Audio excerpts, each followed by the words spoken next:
And so when we're talking about sleepers, you got yourself one hell of a sleeper. However, one half of this matchup has come on short notice. The other man has made quite a mark in his very, very short 13-0 career, but I'm telling you this much, man. People don't want to fight this guy. This dude's a major favorite, and he's arguably one of my favorite prospects coming up right now, so I'm a little salty that you stole this sleeper, but it is okay. AJ, talk to the people. You're talking about Michael Morales versus Adam Fugitt? Fugitt? I don't know, bro. Talk to me. Yeah, man, Michael Morales, and I believe the announcers, and this is from another promotion, so we'll have to wait till we see John Anik say it, but Fugitt. Could be wrong. I have no idea, but either way, we got two absolute bombers on deck right here, brother. Michael Morales, you guys will all remember the Ecuadorian fighting out of Mexico. Almost gets finished in his first fight. Who's it against? It was against let me look real Trevin quick. Giles, brother. Trevin Giles. Trevin Giles, yes, man. Trevin Giles, man. Trevin had him hurt, and then Michael Morales comes back, bombs in the hands, and I'm honestly the same thing. I picked this fight for the same reason because both of these dudes have absolute bomb in their hands, man. Fugitt, whatever it is, he's long, he's lanky, he fights like a kickboxer. We're gonna see some bombs being thrown, man. Whether this fight gets finished or this fight goes all 3 rounds, I'm expecting some fireworks right here. Either fight of the night, performance tonight, whatever it is. We got two dudes who like to stand in the cage and finish each other out, and you can see it right there, man. The Tapology consensus pick. What about, I'd say maybe 80% of the people here are thinking KO for Michael Morales. It's going to be a fun one. And even on the consensus for Fugitt, the majority of that is also thinking KO, and that's exactly why I'm picking this fight as a sleeper, man. Someone's going to sleep. We're going to see some very exciting matchups right here. I think it's a third fight of the night. Let me make sure. Fourth fight of the night. But either way, going to be very, very exciting for us, man. What are your thoughts? I mean, listen, man, I can't speak any more highly of this matchup right here. I will say it's a little lackluster. The only reason why is because the original opponent for Michael Morales was, let me see if they have it up here. It was Ramiz Brahimaj. That's what I was looking forward to. Brahimaj unfortunately had an injury, had to pull out. And listen, respect, Brahimaj is as game as they come.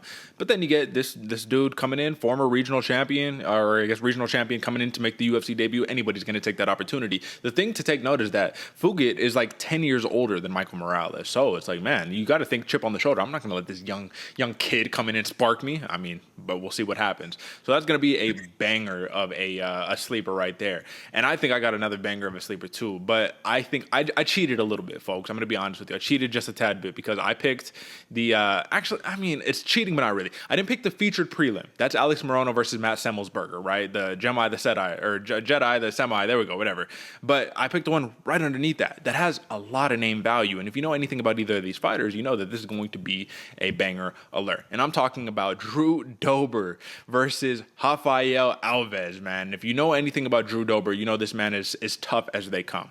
And I think the number one reason to highlight is that look at the man's last 5, right? So you win against Nasrat Haqparast, you knock him out. You win against Alexander the Great Hernandez, you knock him out. Then you got 2 bad losses. Islam Makhachev, you get submitted. All right, tough test. He's fighting for the championship. That's okay. Then you get Brad Riddell, you get decision. Things are not looking too good for Drew Dober.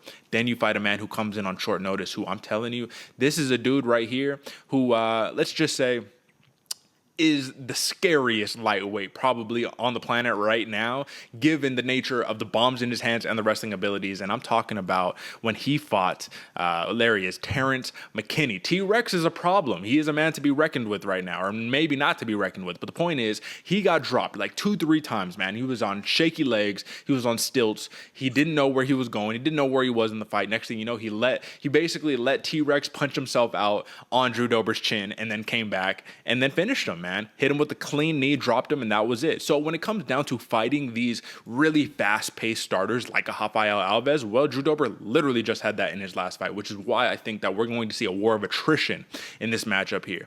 Now, AJ, would you agree with me that a war of attrition would favor Drew Dober in this sense as opposed to Rafael Alves? Because Rafael Alves is a dude who comes in and does backflips in the cage, you know what I mean? A dude who is nothing but acrobats and energy and all the fun stuff, right? So when he got that fucking nonstop pace submission victory on Mark Chikasi, that was tight, but look at the fight before that.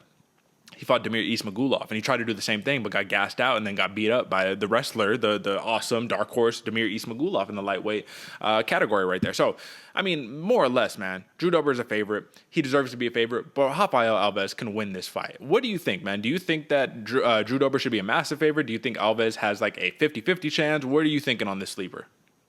No, I think they got it right, man. Drew Dober is the favorite in my opinion, at least, just because what you said before, man. Mm-hmm. That war of attrition, that mental toughness, and anything, he starts getting a little hurt, he just drops down, shoots for a double, shoots for a single, gets a leg, gets a fight too, where he feels most comfortable, and then he can start really working after that. Let the cobwebs clear up a little bit, and then really get to work. Whereas Alves, as exciting as it is, like you said, backflips, all the flash in the world.